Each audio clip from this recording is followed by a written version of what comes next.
Public teacher ako ng mga elementary students. Kaya naman pala ganyan ka manamit. Manang na manang. Kasi teacher ka lang.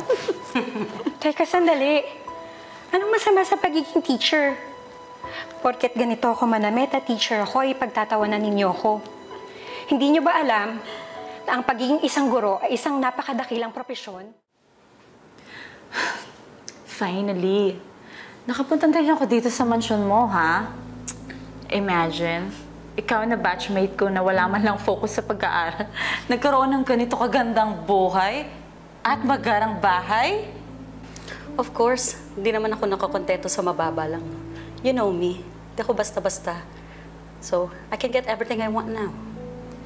I'm so happy for you, friend. Anyway, aren't you gonna ask me kung ano na yung mga achievements na narating sa buhay ko? Try me.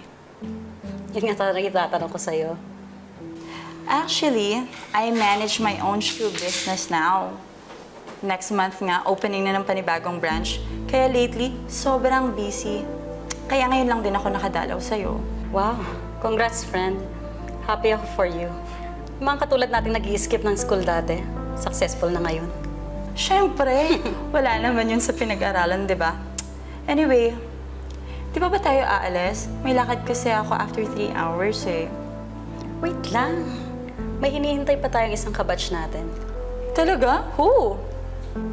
You'll see. Tingnan natin kung successful din siya tulad natin. Sino ba kasi? Eto naman, pa-suspense pa. I think siya na yan. Come in!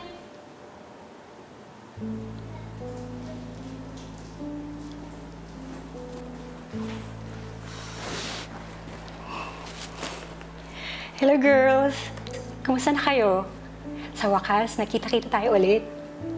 Faye? Ano ba yan?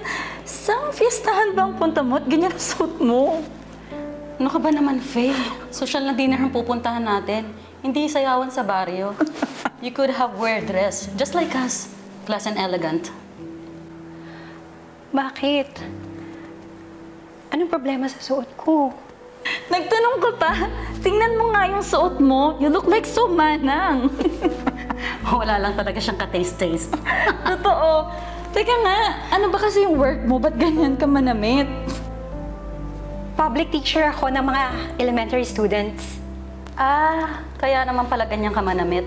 Manang na manang. Kasi teacher ka lang. Teka, sandali. Anong masama sa pagiging teacher? Porket ganito ako manamit at teacher ako, ipagtatawanan ninyo ko.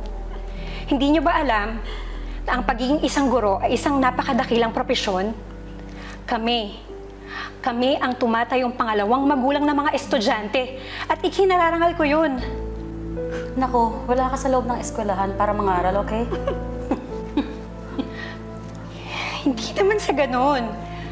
Gusto ko lang depensahan ang sarili ko at ipaintindi sa inyo na walang masama sa pagiging guro. Para pagtawanan ninyo.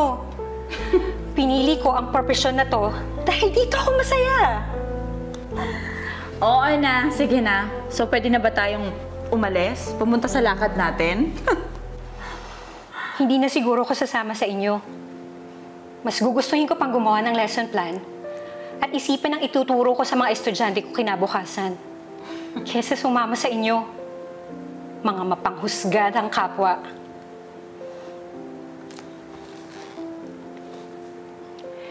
And just a piece of advice, ladies.